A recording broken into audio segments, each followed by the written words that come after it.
Yeah. Let me take you back to the place where we grew. It was more than just a track in the schoolyard vibes where legends were made. Boys turned to men in the games that we played. Under the sun, life's lessons came raw. Every challenge faced made us stronger for sure. Running through the dirt with our dreams in the race. Competing for respect, every heart was in place. Those playground rules, they became our creed. From basketball courts to the fields of speed. We hustled and flowed with every passing day. Learning how to stand up when life's in the way. In the schoolyard, that's where it began. Brotherhood forged, hand in hand. Through sweat and pain, through laughter and tears, we connected for life. Through our hopes and fears. Remember those battles we fought tooth and nail. Pushing through the struggle, we were destined to prevail. Tagging walls with dreams, spitting rhymes on the fly. In the chaos of youth, we reach for the sky. From playground kings to the dreams we pursue. Every moment we... Yes, sir. Welcome to another episode of The Yard. Yours truly, Chris Pender Sr. Kevin Vincent Puckett. Scott, aka Every Day is Saturday. Mike Franklin, and tonight Tommy Maurice Franklin's not going to make it. But, I'm representing. Maurice. He got a lot of stuff going on, man. I was talking to him earlier this morning. I was like, whoa. But yeah, man, it's interesting, man. I've been running into some people, man, that I've known for a while, right? And it's funny because everybody's complaining, man. Yeah. It's like you say, "How you doing? What's up?" And it's like, I got holes in my shoes. It's raining outside. You know. Yeah. The cat ate the bird. The dog ate the cat. It's like you can't be that bad. It just can't be.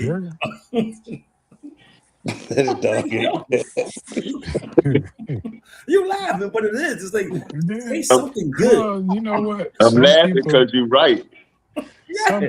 Some people just look to complain, man. Yeah, you know I feel bad because we all laugh and complaining. joke every time we get together. It's like, yo. But like you said, like some people, like we may find the joy in the pain. You know, they just find negative in everything. We'll find the joy, in everything. You know, make it a way to be happy about. You know. Well, we optimists. A lot of people are pessimists. That's the difference. Yeah. I had to tell one person. He said I was being smart. He said, "How you doing?" I said, "I was doing well till I talked to you." You wrote my whole day. Yeah. I'm like, yo, I'm thinking to myself, yo, is it really that bad? It's like, yo, it's like everybody. So I said, you know what, we're gonna show them what are we grateful for. I said, I mean, sometimes it make you feel like, man, are we on the same planet? Right. Yeah, that's true. Right. That's true. Look, Yeah. Man, I'm happy when I wake up. I got a smile on my face, man. I'm like, life is dynamite. Yeah, but you know what? And see, that's me. I look at it, I say, you know what? It beats the alternative. Yes. That's a fact. Yeah. So I'm like, to me, like I said to the brother, I said, man, as long as you can get up, man, it should not be that bad a day.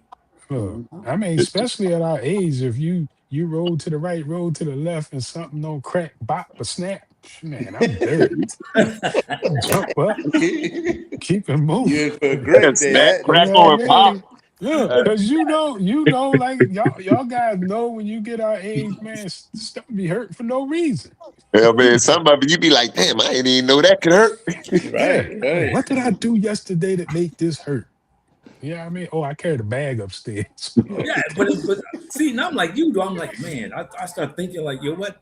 But I got another shot at this thing called life, man. But I run into people lately. It's like, one person, he not only was saying what's wrong with him, we start talking about people went to school with. I don't need all that misery. He's sharing everybody's grief too. So and so, he going through that. I'm like, yo. I mean, in essence, we supposed to be on the last quarter of our life. And yeah, but I want to go out a winner, man. I don't want to go out a whiner. Brother, I'm winning. Right. I mean, that's the thing. Like I always say, don't let the monster make you the monster. Right. I ain't gonna let your whining affect my day. I say this a lot. Think about this, man.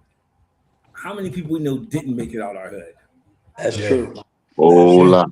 And I seen them a lot. Yeah, and they weren't bad people. They weren't dumb. They weren't. Just think about it, man. So to me, it's like, yo, and to see each other and nobody's saying, yo, lend me $5. You know you ain't gonna see him again for 20 years. Yeah, they had a different agenda. Well, and we all got a birth date, we got a death date. We don't know what it is, but it's already set. Yeah, absolutely. That's Well, true. we'll talk about the second one because I Absolutely. struggle with the second one, but Yeah. I ain't ready. Oh no, I'm not. I ain't ready. Look, I ain't making no Hey, plans. Nah. Plans are right. made. Plans are made, but I ain't making no plans. Yeah, man. Well, I got an open date, so I got to be look. I'm gonna fight this thing to the end, man. I tell my wife all the time, I refuse to go first because I ain't giving her my stuff. I ain't leaving my stuff. Ain't nobody eating my stuff. I'm not going first. Look, I don't care what statistics Yeah, say. yeah, like You know what I'm saying? yeah, Chris act like it's his call. Right, I was going to say, Yeah, you for do real. know. Look, Hey, you believe in look, we ghosts? I'll all be we back. all along for the ride. You You know talk, what I mean? you believe in ghosts? I'll be back. Like, look, man, I ain't leaving my Look, I tell you work too what, hard. What you doing with that? Put that back. I see you. You be doing Yeah, that. look, work too hard. when guys say it's time to get off the bus, time to get off the bus. Time to get I off, agree. right? I agree. But see, I can be like Rosa Parks, be on the back of the bus. That don't I make, got a that don't little make a walk. difference. They got a door on the back of the bus too. And that's a closer walk. So, it's funny because when I Is do that workshops, close right? or what? It depends on where you go. Yeah. What's the double dutch song? Let me see you do the slow walk. Right. Ooh. But it's funny because when I do workshops, I used to start off with and I'll start with you guys. How do you see the glass half empty or half full? My glass is Half always full. half full. Half full. Half full, bro. Half full. See, you prove my point because And people. I can add plenty more. But see, you prove my point because people have a tendency to see it half empty, always worry about what they don't have. Yeah. You know, they instead of saying, like, I know you guys think like I think. If I don't have it, I can get it. I can get it.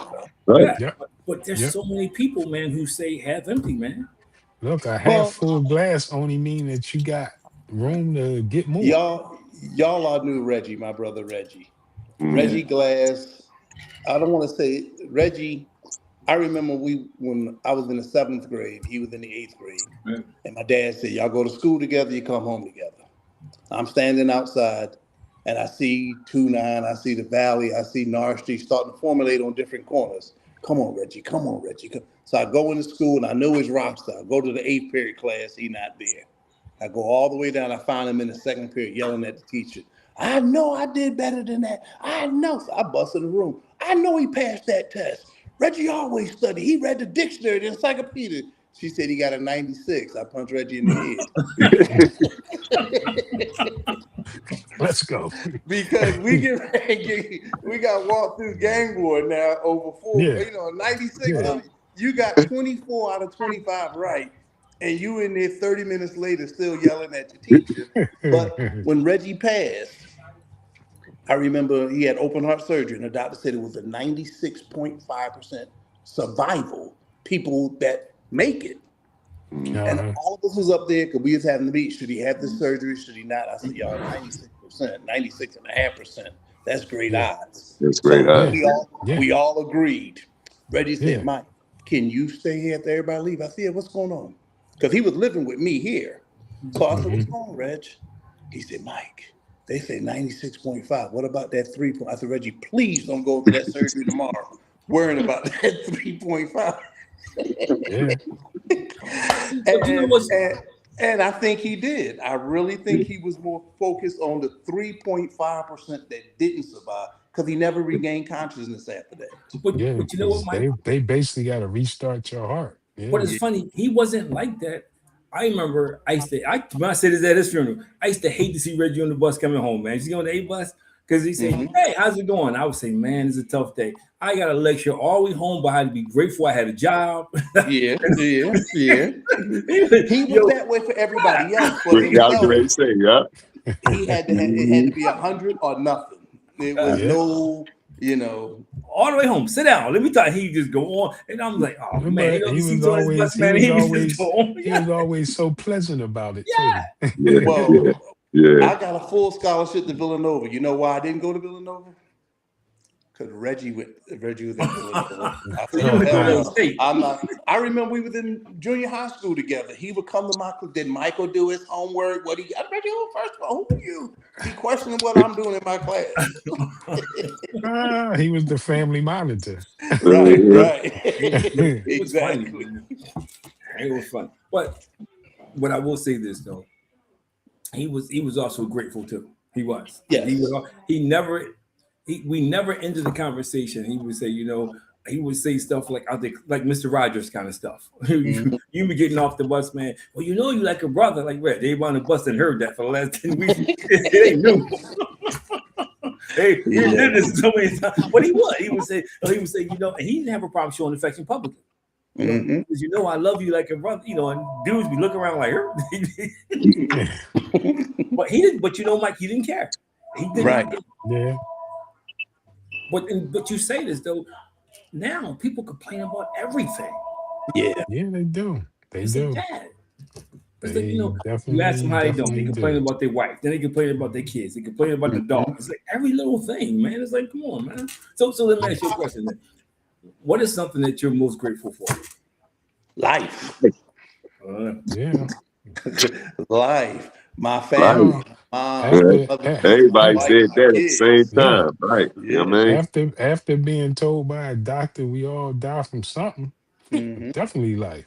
Let me I tell mean, you. like you Yeah. said, like you said earlier, Chris. I mean, we got to be grateful for life because we're here, and Mhm. we can always make it better. We got a Yeah. chance. You know what I'm saying? It's like Right. if you come on, if you out here and you don't have you not waking up, you ain't got Yeah. nothing to be grateful for. No, Kev, you I hope don't. you Death is the only thing that's final. That's Yeah. it. Everything else you can find a way to redo it. You can't do life over. Yeah. Yeah. Lights off. I hope you Doors never experience this, closed. Kevin. But Mike and Vince know what I'm talking about. Yo, when you get that diagnosis, man, that the Yeah, hourglass is boy. running, it changes how you see things, man. Yes, it 'Cause does. before Yes, then, it and does. you think you're invincible. You think, yeah, you Yep. do. You don't say it, Yep. but you do. Yep. Right. And Yep. when you hear that It's stuff, like man, you be like, okay, it's like it shows you just how normal you are. oh yeah, You oh yeah. know what I mean? Because you walk around here thinking, not me. Oh But no, that's what that's what man. that too. Like I said, it's like any given day, nobody knows their number. That's why I said, I'm grateful for every day I can get up and Every day. spend time with my wife and my son, Stay and that way. Yeah, just yeah, live. Live. yeah. I never Enjoy really that thought about time. what that meant until you hear somebody say you have cancer or you almost die, whatever. Then that changed that whole context about Yeah, you just don't know, because you all of a yeah. sudden you realize, like Mike And said, and yo, that calendar is blank. Mhm. and you know what? Even with that being said, Chris, when you go into the cancer treatment Well, and you see people's Wait, situations wait. that's 10 times yeah, worse than yours, man, you Okay. just makes you Look. appreciate life that much more. yeah, Mhm. because I was in there and there was a guy in my room and he Yeah. had man, I'm trying to think what he had, pancreatic cancer, and he was Yeah, dying, and he knew he yeah, was dying. yeah, We were in the same room, man. And I was like, and he was telling me, man, yo, when he found I was in it for, and I'm complaining because I had a sore throat. When I think, because they do the up down the throat. He was like, man, let me tell you, mhm, man, I'm dying. I know I'm dying. I got a matter of days, man. And I'm yeah. thinking to myself, like, man, how would I act if I knew that? I would have called the nurse. Get this dude out my room.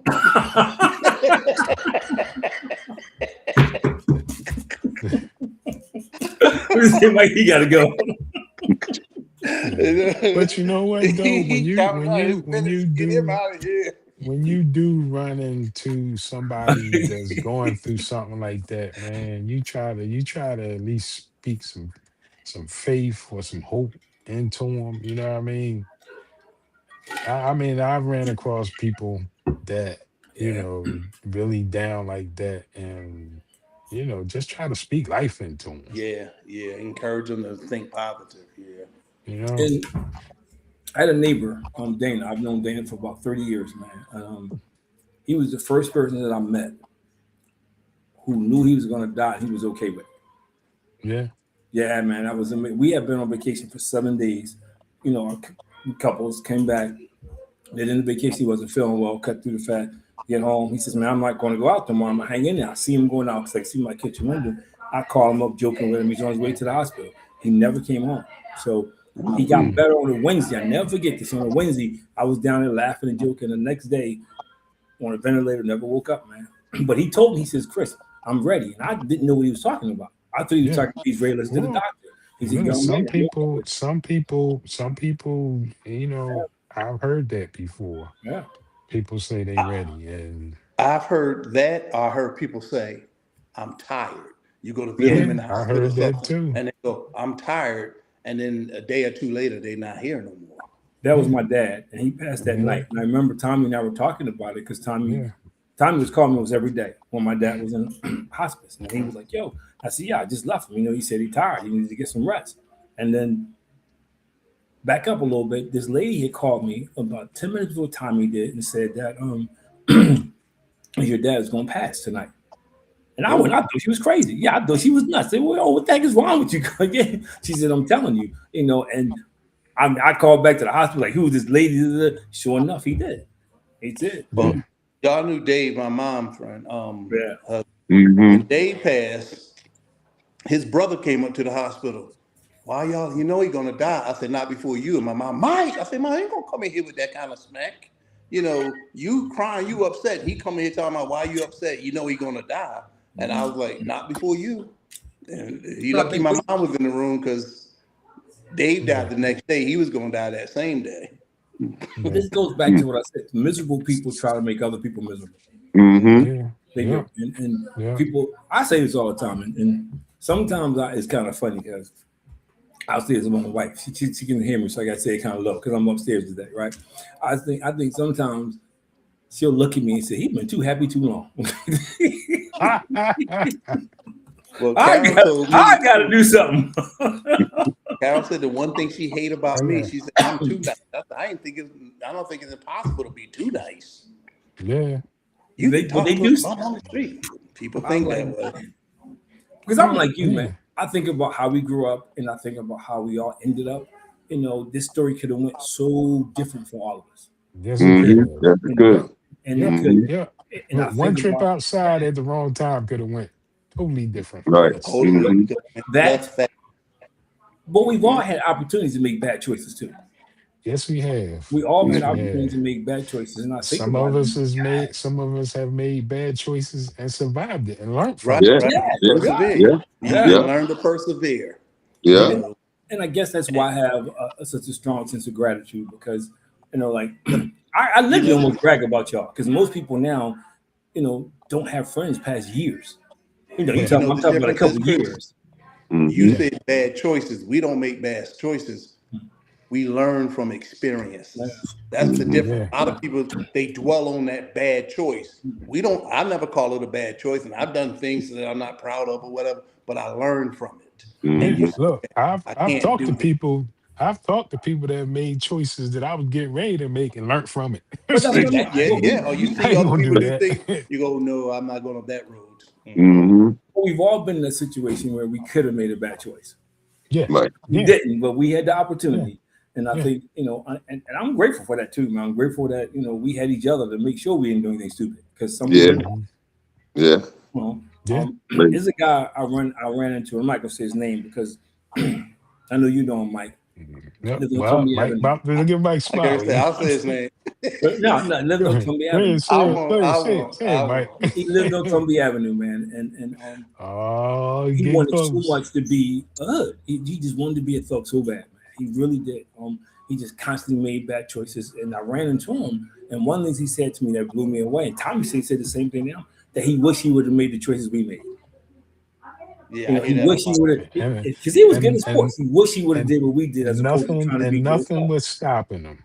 But well, sometimes people, you know, but sometimes people want to be the wrong things. Yeah. Because they're attracted to the wrong things. Sometimes people, right, exactly. It's what they're attracted to. Yeah, and they think it's and a lot of people don't realize it's easy to do wrong. It's easy to do wrong. It takes an effort to do right. It takes an effort to do right. Look, something we grew up with. We grew up with positive peer pressure. Yes. A lot of people grew up with negative peer pressure. We also grew up with something else. And I tell people, we grew up some old heads that would smack us in the head. Right. That's true too. That's true too.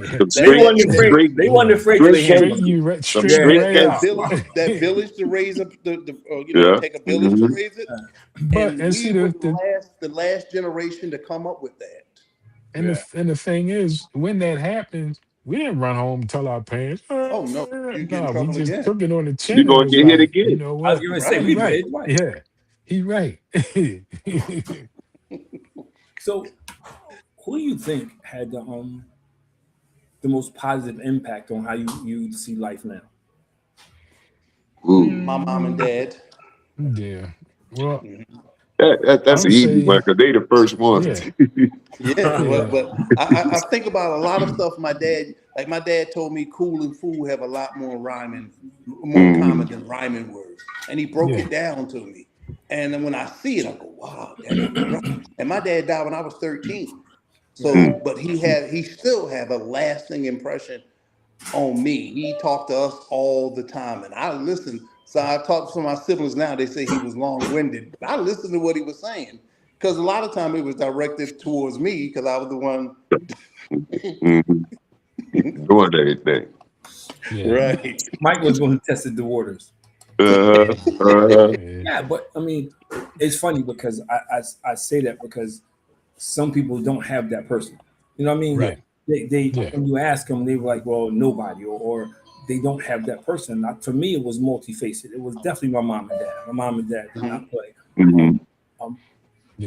Cliff was huge because to me, Cliff always reminded me of Superman who knew he had the power, but he never used it unless he was poor. Yeah. Well, I think Cliff was influential on all of our lives. Yeah, well, especially me. Yeah, I can use that. You had it 24/7. We had it in the schoolyard, around the corner, Montgomery Avenue. Think about you had it all day, every day. I used to say to me, man, I mean, if I had that power, man, I probably would have been using it. Man, I wouldn't have been. He was calm. You had to really push his buttons. You had to really. But you can see when he swell up his arms, he turn his arms like this, and the veins pop in his neck. When he starts speaking another language, you can't understand what he's saying. Be like, all right, man, you better took a lot to get there. I don't know if I'd have had that patience. I don't, seriously. It's like knowing, man, that you could just, you could deform somebody for life in one shot. Well, he was disciplined. Remember, he boxed in the Marines, so he was disciplined. That's a power that you have, man. That everybody can't handle that.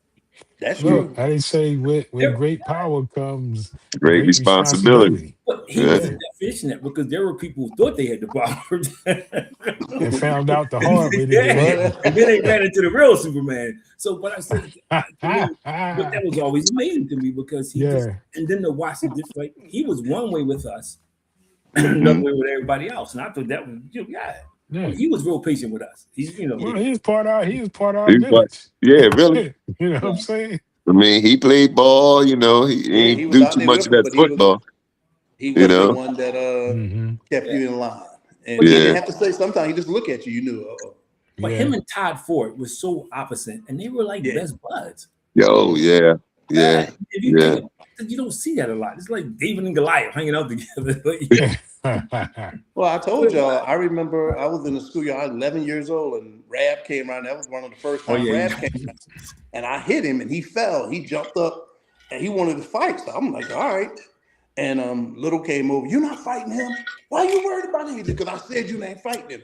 And I was like, I'm all right like that. Like, I'm going to fight him. I'm going to punch him in top of his head. Because, Rab was, 1'7"? And I said to myself, I'm gonna punch him in the top of his head. The fight not gonna last long. And Little said, "You're not gonna fight him because he's 11." Everybody say 11 because I was just as big as everybody. But who else had a lot of influence on me outside of my family? Cave was like the wise old owl. He did do jokes, but he would just say stuff, man. And it was like, and you think to yourself like, yo, this dude is Joe Thug, and he talking about make sure you got insurance and make sure you like what? Black Sam did that with me. A lot of our neighborhood old heads, man. Yeah, see, mine was back. A lot of influence on Mike. Yeah.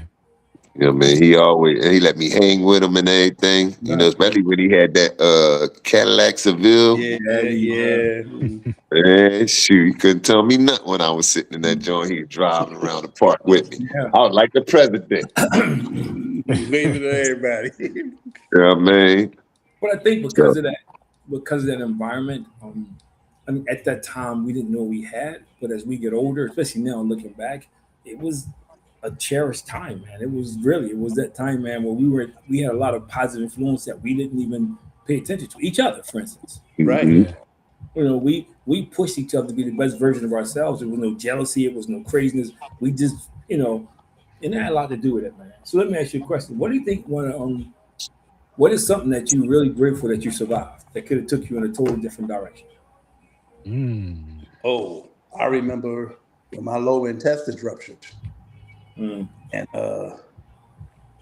I knew, I told my kids, my mom, my wife, everybody that was in the hospital, I was in ICU and I had a 12-hour surgery. And I said, yo, this was a blessing in the sky. They're like, how is that a blessing? You're low end, you could have died today.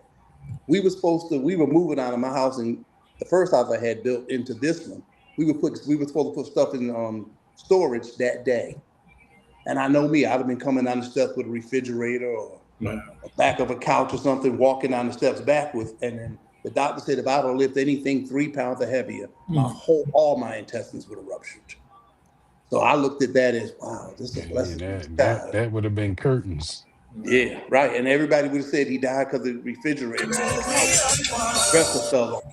Instead of, probably wouldn't even ask for an autopsy because, well, that thing fell on coming down the Yeah. steps, you know. So Yeah. I knew right then, I said, wow, this is a blessing in disguise. As soon as I came conscious, and they say my face was all swollen and everything, but Mm. I said, this is a blessing in disguise, y'all. And they're like, where's the blessing? You here, we don't know if you're going to live or not. And then when I had to get the second surgery, the doctor told me they had to take all my intestines out and open it up. He said, it's an 85% chance that no one survives this. I said, when Mm. we doing the surgery? He said, you got to talk. I'm not going to talk to my family because they're going to say no. 15% chance you're going to survive. I said, 15%? I'm a fighter. Let's go. And the next day he came in the room. He said, Mike, you stole life from death. Had we not opened you up like that. So Mm. Yeah. I always say, I look at stuff like that and I say, everything is done for a reason. We hear Yeah. that, but a lot of times people can't pinpoint it. A Yeah. certain thing or a certain time that something happened. Hmm. Everything is done for a reason. Anybody else? I agree. Absolutely. Mhm. But Mike, if there's Absolutely. anybody I think is gonna beat up death, it'd be you, bro. Yeah.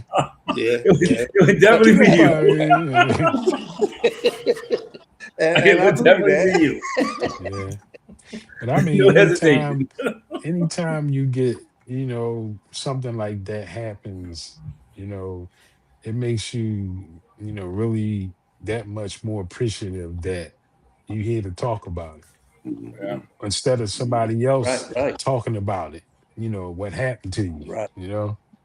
That's true. That's Because, true. I'm sitting in the room with my wife and I got this doctor, I won't even mention his name, but he's an a-hole telling me, Hmm. well, unfortunately, we all got to die from something What? because my cancer moved into Wow. my hip, and he didn't even know it moved into my rib cage too. Mm. And that right there, you know, And that's his diagnosis. We all got to yeah, die from this is something. the doctor talking, and the second doctor in the room is shaking her head like this. She couldn't believe it. Yeah. I could have lost my whole career because I was ready to put him out of his misery. I was ready to Oh, check his chin, and I had an open shot. I was ready to check his chin like it never been checked Yeah. before.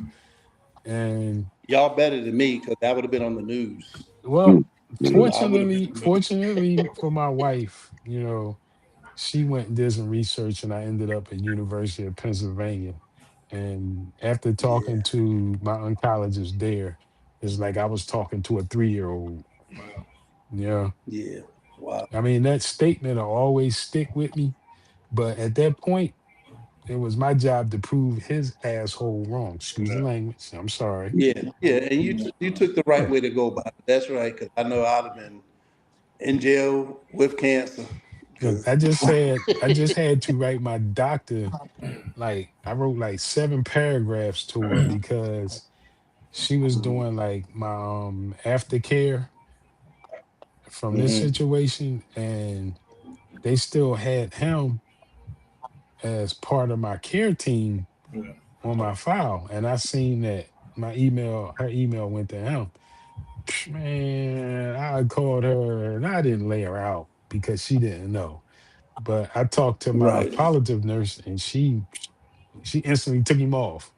I went back and looked. yes, He gone. I dig. I said I don't good, even want him good, to know how I'm doing, because it would seem like if a doctor really cared about a patient, even if the patient changed hospitals, they would try to at least check, or somebody from that yeah, organization would try to check and say, well, how did that patient make out? They know they know I went to University of Pennsylvania. They know I bounced. They had like 6 appointments set up for me. I ain't even called cancel 'em. I just Wow. bye, It's just tough. because of him. And I mean, that out was of a my great whole decision. ordeal, he was the only one that was an a-hole. Everybody else very friendly. You know what I mean? Mm-hmm. And just him. You know. And to be honest with you, I don't think he like black people too. And we Right, gonna and you leave it got a at lot of that. Yeah. that. You get a lot of He might that. have been one of those. Mm-hmm. Yeah. You got Me, let's go. I ain't gonna say what it is, but from 2010 to about 2012, I was doing a lot of stuff. So I had a lot of stress. And one day I just coughed and I started coughing up blood. Ooh. So I had to go to the hospital. So when I went to the hospital, the doctor was like, well, you under a lot of stress. I don't know what you're doing, but you need to take it easy. Oh From yeah. that point on, man, I've been relaxing. And at that time, right then, the 2012, that's when my son was born.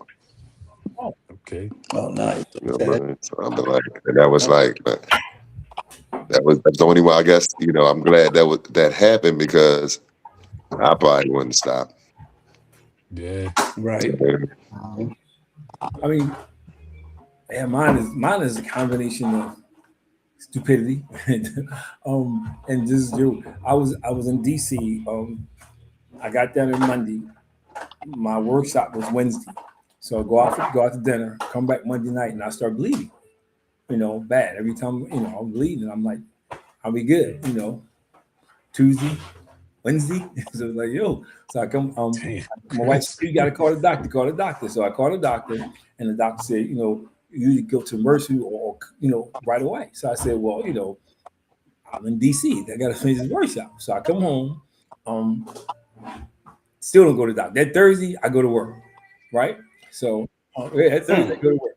Still So I'm bleeding. visiting my sites, and there's a school just like Stokely with the fire tower. You go up the fire tower, and Hmm. Hmm. I walk up Mm-hmm. 2 flights, and I'm dying. I feel like I'm having a heart attack. Like, yo, what's wrong, man? So Yeah. I go to the bathroom.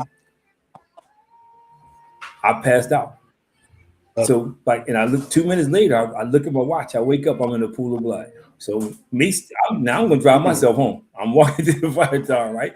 This kid, when he's supposed to be on the floor, saw me. He was like, "Yo, Mr. Chris, you can't go anywhere. You got to stay here." And even then, I'm like, "Man, I'm not going to the hospital in South Philly. That wasn't happening." I'm like, Yeah. you can call Ah. whoever you want to call. They were real. I said, "No, I'll wait for my wife to pick me up. I'm not going to." I was a donor too. I was like, "Ain't no way." They be like, I was like, "No." And my Mm-hmm. wife came and picked me up, and I thought about it. Like, I would have tried to drive home. I could yeah. end up in a school or somewhere. And the doctor told me, the nurse said, you lost 6 pints of blood. Damn. She said, yeah. You said you lose 6 pints of blood. you supposed to have, my wife probably think I do have brain damage. She's like, you know, you supposed to have some kind of brain damage. She take her head, yeah. I was like, yo, Yeah. I lost 6 pints of blood, man. And he was like, the doctor and the nurse was like, yo, you know, you're not even supposed to be like conscious right now. Yeah. So that was my moment, man. I was like, man, and just dumb. Like I said, I left for like 5 days. Yeah. We're survivors, and we sometimes, you know I'm guilty of this. When I go to the hospital, I should have been there last week instead of that same day. Yeah. And I think we all got that in us from that. The schoolyard had a lot to do with that. Well, because we were competitive in everything we Mm-hmm. did. You know what, Mike? Sense. And you had to be carried off the court. See, that's it was the same thing when if my wife had not told me to go to the doctors, and if it wasn't for me being more afraid of my wife than a doctor, because I went to the doctor, my wife said, you need to go to the doctor. I'll go to the doctor. So the doctor said, well, you just had a checkup. I said, yo, you don't understand. If I go home without this checkup, it's gonna be a problem. Yeah, and I'm gonna be coming right back. Yeah, and it won't be to see you. It'd be right. Same thing. It'd be a minute. It'd be an intensive care. My wife won't allow me to neglect something like that. My wife now. Oh, you felt the pain? Oh, no. You gotta go to doctors. You gotta go to doctors. Okay. So if I wouldn't have went, I would have never found out. And my doctor was just as bad as yours, Vince, because he calls me up and he says, "It's got good news, bad news." So I'm thinking, okay, he's about to crack a joke. He says, "Well, you may want to sit down." What doctor tells a patient you may want to sit down? You may want to sit down. After the good news, bad news. If I got to sit down, that's all bad news. I'm like, well, what's the bad news? The bad news is we found a trace of cancer. What's the good news? It's only a little bit. I'm thinking, this dude is crazy. I'm like, yo, he is doing up. Like, what's good about that? But it's like, yo, it's just so Vince, I can relate to what you're saying, man. He like think this is some whimsical moment, man. I'm like, dude, you just gotta change my life here. Yeah. So that's but that did teach me to be grateful, because a lot of times, absolutely. And I think we all say that we take for granted that when we go to sleep, we're just gonna wake up tomorrow. Yeah. Right. That's a fact. We take for granted when we say goodbye that we're gonna have a chance to see somebody the next day. Yeah. And I mean, the thing is, and we've seen people our age and younger just leave here. I had my godbrother's nephew. He was on the way home the other day from the beach with his kids and his girlfriend driving. They were talking. He sat back, eyes rolled back in the back of his head while they driving. By the time she got off the expressway and they got the police there, an emergency, and this, that, and the other, he hadn't had any oxygen for an hour. Remember Yaya? He's no longer with us. Yeah. Remember Yaya? Yeah. I figured when he passed away, because he was in the war, he was in Kuwait and all that stuff, man. He came back, he was putting his bike on top of the car when he had a heart attack and died, man. Yeah. When it's that time. Yeah. But you don't. I see Kugler every But week. until it happens in the circle, you kind of take it for granted. Like I'm this way, and the wife looks at me crazy. Every time I hear Strawberry Mansion, I stop to listen for the last name. Every time I hear something I do too. I stop to listen every time. I just can't help it. I just stop. Even when I see something happen, 3 shot Strawberry Mansion on the phone, I'll be like, all right, I'm tuning in. And it's crazy because I still do it. I no matter where I'm at, I stop. I could be in the store and I turn around and it's just because that part of it, I guess, is a shame because we kind of used to that. But you don't realize just how precious it is, man. I mean, I think my first lesson with that was when we lost Todd. No, let me take it back. Melvin first. When Melvin, that was really kind of crazy. Like even when the whole thing went down, somebody and then that was crazy. But then Todd was like, man, there's so many unanswered questions. Right. Less than a year later. Mm-hmm. So those things right there for me was like, man, was powerful, man. But I do think about it. Well, I learned something else when I was 12 years old. And I've been stupid a long time. We were in the schoolyard playing basketball, Little, Cave, Batlash, everybody in there. And I'm playing, and the Valley came down, on Natrona Street, and they came down 32nd Street. They're like, run, Mike, run. Everybody's running. I'm running. So the guy said, what's your name? I said, Big Mike. And then they've been about 50 of them jumped me. I learned, like, you can run. Why didn't you? That's you what I of all said. people, Mike. You got know him. what I'm saying? That's Could've got away, no problem. But they say, what's your Then he name? gonna come with Instead of Big me Mike. saying Michael. Yeah. Yeah, I said Big Mike. Like, Look, I was taught a good run beat a bad fall any day. But if you think about it, they beat the crap there's out some of me people that everybody we grew up with, you can associate with something. And Mike is the guy. Just the word retreat wasn't his vocabulary. He just Hey, that just fight but another day. right. My grandmother used to always say this, and Mike is the opposite of this. She used to say, sometimes you got to wrap a towel around the back before you hit people because you don't want to leave a scar. Mike didn't think about the towel. He just went right to the back. Let's get back. Yeah. Who cares? He went for the aluminum one at that. Yeah, who cares? Yeah. It's like, yo, who cares? That's just how it is. And it's funny because people pick up certain distinct characteristics. But see, here's the point. See, that's the same thing. Could you imagine Mike with Little's power? That would be crazy. He'd be annihilating the whole neighborhood. We all might have turned out differently. Be like Debo. We definitely can use Mike in orange. Yeah. But it is. But that is, and I think the thing I'm most grateful for growing up, man, is that it's how we were able to stick together through no matter what happened. If I didn't see Mike, and I remember when my mom died, I hadn't seen Mike. We hadn't talked for a long time. And I remember you one time you came over, man, it kind of guided me through that process. And right, it is. It's just I was honored when Tommy called me and said, "Hey, to do it for Reggie." So that kind of stuff, man, it makes you think about just how solid our relationships are. And then I tease Tommy all the time because he knew I would never say no, so he kind of put me on the spot. Yeah, he suckered me into that one. I don't know if he told you about that conversation. No, because I told Tommy at that point I was never going to do because I'm about funerals, Mike. You tell me about that all the time. I don't function well at funerals. And Mike just say, well, nobody does. So Tommy calls me up and says, yeah. Right. And he was like, yeah, man, and he knows. And I said to Tommy all the time, I'll do weddings, but I'm not officially nobody's funeral. That was just my stance. Ain't gonna happen. And he called me up. We talking for a while, man. We talk about Reggie. He said, my family really loves you, appreciate you. You one of us, man. So he said, I said, shouldn't have said this. I learned my lesson. I said, there's nothing I wouldn't do for you. I said, I'm glad you said that. And I said, what can I say? What do you say? What do you say after you tell somebody nothing I would do? Nothing you wouldn't do? Nothing I wouldn't do. That's what I was waiting to hear. You can't come back and say, well, except that. It just Right. I said, man, you got me good. I said, yo. Accept that. But it also spoke to the closest we all have that we do that.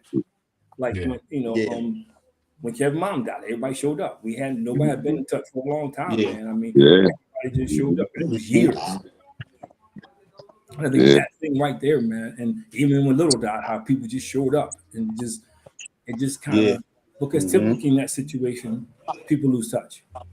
And they lose touch for good. Everybody starts their own life. Everybody got different things going on, and people always seem in those instances to find their way back, and that's family. That's family. Well, I'm glad that we started getting together as a group because good time at some there. point you get sick of just seeing people at funerals. And that's what a lot of us do. Even your own family, you see family members you haven't seen in years, you go, we got to change this. The next time you see him with somebody. Somebody asked me, they said, you guys always seem to be having a good time. How does it feel? And I said, you know what? You realize that you get to see, I don't want to say the end product, but you know what I mean? You get to see the developed product. Yeah. From where we were to where we are now. Yeah. It's like wow. Like I told you, I always get the warm and fuzzies after this. I'm always happy after this, I go to the gym next day, watch the whole thing over. Yeah. Yeah, I'll be watching the next day too.